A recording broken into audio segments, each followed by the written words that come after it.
Hello guys, it's Master Ramsby here. Tara mag-latte art throwdown tayo guys. Yan, sa ating minibar coffee machine sa bahay lang. Ito na yung ito na yung food color na kape natin. Yan, pwede na yan. So guys, tinuto ko yun sa sa nozzle yun, yung pagpupum natin. Para malalaman nyo kung gaano po talaga kahalaga itong pum nyo. So yan yung gatas natin. Ilang pang konti pang po.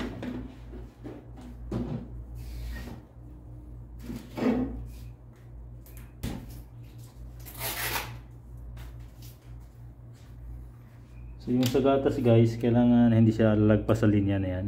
So ganyan lang karami. So ganyan lang karami guys, no? Hindi siya lalagpas may butas na yan, no? Kundi konti lang agwat nila. So tara mag-foam tayo.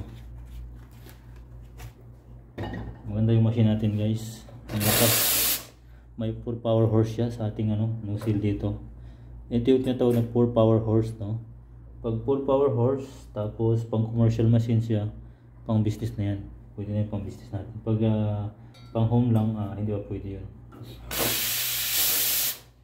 Pag home lang na machine yung mga maliliit, yun ang hindi pwede. So ito pwede ito pang business sa Pilipinas. So tara, let's go guys, mag-boom tayo. Paano natin ipupum yung natin yung yan, ganito lang.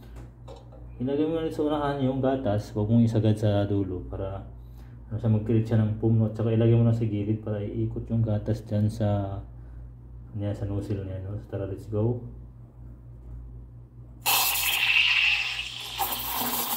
Ang lakas guys, oh. Ang lakas ang niya. Kailangan makontrol mo siya kasi para hindi siya magpupuma, bubula kasi yan pag hindi mo makukontrol. Okay. Tara, let's go. Saglit lang guys, oh. Gawin mo, saglit lang siya na gano'n, nagkakreate ng foam. Tapos, top swirls mo lang, top swirl. Yan, top. May foam na yan sa gitna. Tara, let's go, mag-latte art throwdown tayo. Tingnan natin kung maganda ba yung ating latte art. Ayan. Let's go.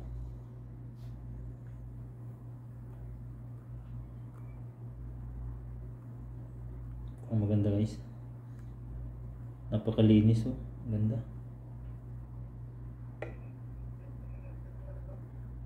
Ang ganda niya guys, no?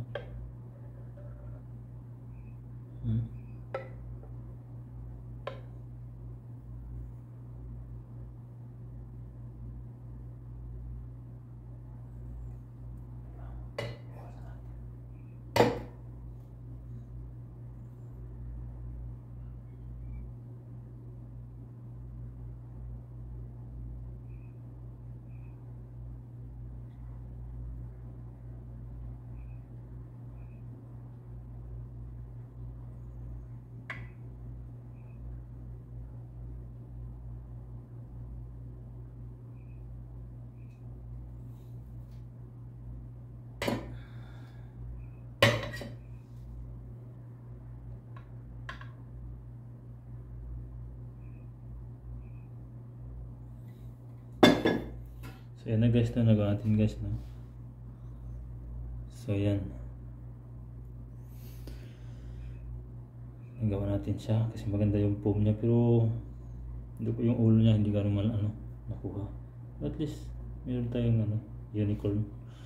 So guys, it's Master Ramsby here. Yan, ang barista ng bayan. So yan guys, ang ating latte art throwdown ngayon, yung unicorn. So thank you guys for watching. Babo.